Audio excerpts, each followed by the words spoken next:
Brian Feer, one of the instructors for the Wan Meditation Program at the Wan Institute of Graduate Studies.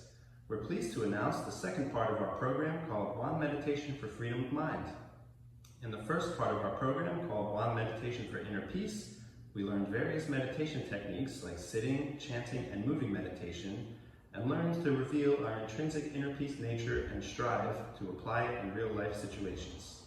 Hi, my name is Hojin Park. I'm a chaplain at Wan Institute and one of the instructors of this Wan meditation course.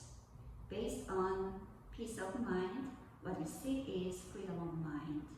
Once we gain freedom from the pull of both likes and dislikes, we can mindfully and smoothly and calmly accomplish all meaningful tasks in our life. This will revitalize our mental health and everyday life.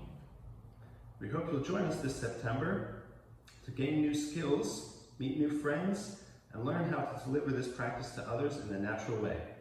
See you in class.